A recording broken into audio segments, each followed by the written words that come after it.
Hello students, once again welcome back to your one and only most trusted Gyanjyoti coaching centre. তো students, আজকের ভিডিওতে আলোচনা করব তোমাদের ফার্স্ট সেমিস্টারে তোমাদের যাদের মেজর ইংলিশ রয়েছে, ঠিক আছে, এবং মেজর ইংলিশ নিয়ে যারা পড়াশোনা করছো তোমাদের সিলেবাসে তোমাদের দেখবে দ্য এলইজি বলে রয়েছে, ঠিক আছে। এলইজি সম্পর্কে কিন্তু তোমাদের পড়তে হবে, বোঝা গেল।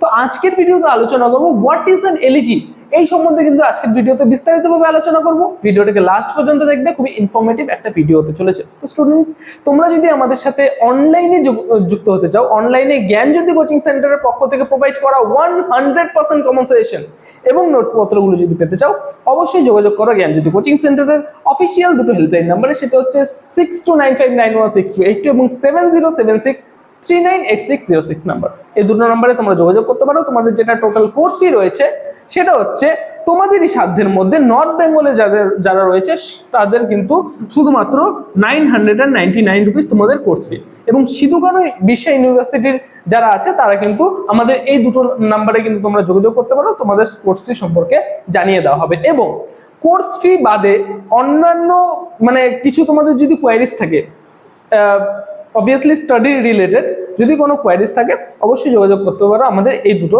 Helpline number. চলো শুরু করা যাক আজকের ক্লাসটি। দেখো কি বলেছে এখানে, elegy, what is an elegy, এটার ডেফিনিশন আমি কি বলেছি দেখো, this is a type of poem in English literature that expresses the sadness and mournful expression. দেখো এলিজির মধ্যে কি হয়, সাপোজ ফর এন এক্সাম্পল একজন পোয়েট রয়েছে এবং পোয়েটের একজন কেউ মারা গেল, ঠিক আছে, একদম ঘনিষ্ঠ কেউ একজন মারা গেল, বোঝা গেল। বা কেউ যদি মারা নাও গিয়ে থাকে, সাপোজ এলিজির মধ্যে কি হয়, কেউ যদি মারা গিয়ে থাকে তার রিগার্ডিং যে লেখাটা হয় সেটাকে এলিজি বলা হয়। তার মানে কি, এলিজি হচ্ছে, এলিজির মধ্যে কি হয়, একটা স্যাডনেস কিন্তু সে এলিজির মধ্যে থাকে। যখন কোনো লেখা হয়, কোনো পোয়েম লেখা হয় এবং যেই পোয়েমের মাধ্যমে কারো ডেথ সম্পর্কে যখন লেখা হবে সেটাকে বলা হচ্ছে আমাদের এলিজি, বোঝা গেল। আবারও বলছি, দেখো this is a type of poem. Elegy হচ্ছে এক ধরনের poem in English literature. English লিটারেচারে এলিজি হচ্ছে এক ধরনের poem that expresses the sadness, যেখানে স্যাডনেস এক্সপ্রেস করা হয়, ঠিক আছে, অ্যান্ড মোর্নিং, ঠিক আছে, মোর্নিং বলতে স্যাডনেস বোঝাচ্ছে। Usually because someone has died, কেউ যদি মারা গিয়ে থাকে তার যে মেমোরি, তার মেমোরিতে কিন্তু এলিজি লেখা হয়ে থাকে। যেই পোয়েমটা লেখা হবে তাকে বলা হচ্ছে এলিজি। কিছু এক্সাম্পলসও দেবো আমি, ঠিক আছে, এক্সাম্পলস দিলে পারে ভালো মতো বুঝতে পারবে। দেখো তারপরে কি বলেছে, সেকেন্ডলি কি বলেছে, elegies often have a serious tone.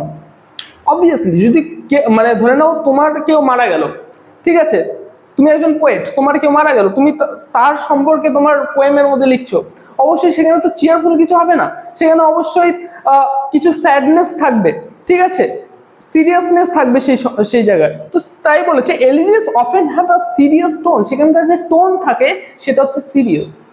দেখো, they make you think deeply about life and death.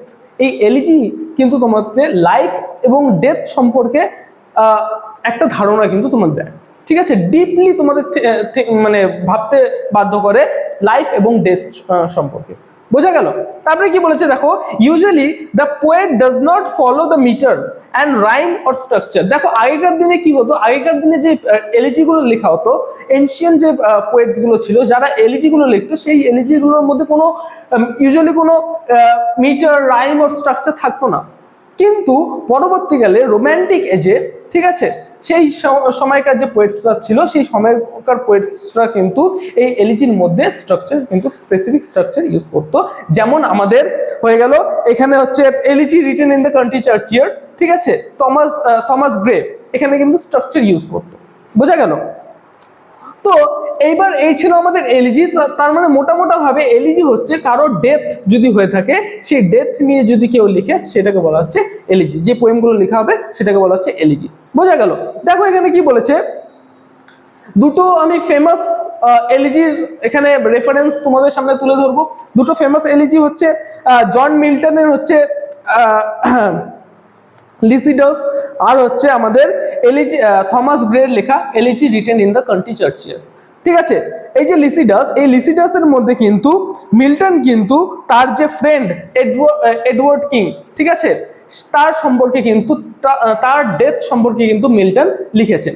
এবং on the other hand elegy written in the country churchyard, এই যে পোয়েমটা আছে, এই পোয়েমের মধ্যে থমাস গ্রে যে মানে পোর পিপলরা যারা আছে, ঠিক আছে, গরিব মানুষ যারা আছে, তাদেরকে মানে তাদেরকে কেউ চেনে না, জানে না, তাদেরকে কিন্তু তারা মারা গেলে তাদেরকে মানে মাটিতে দাফন করে দেওয়া হয়, ঠিক আছে, সেই সম্পর্কে কিন্তু থমাস গ্রে কিন্তু এই যে elegy written in the country churchyard এই পোয়েমটা কিন্তু লিখেছিলেন। ঠিক আছে, তো এই ছিল আমাদের আজকের মানে ক্লাসটি। ঠিক আছে, ক্লাসটি ভালো লাগলে অবশ্যই লাইক করো, কিছু যদি জানতে পারো অবশ্যই কমেন্ট সেকশনে জানাও যে স্যার কিছু জানতে পেরেছি। এরকম টাইপের আরো ইনফরমেটিভ ভিডিওস তোমাদের জন্য নিয়ে আসবো ওয়ান আফটার অ্যানাদার কিন্তু আমি এই ইউটিউব চ্যানেলে। তো স্টুডেন্টস, দেখা হচ্ছে আর একটা নতুন ভিডিওতে নতুন কোনো টপিকের সাথে। Till then keep learning, keep exploring. Thank you so much.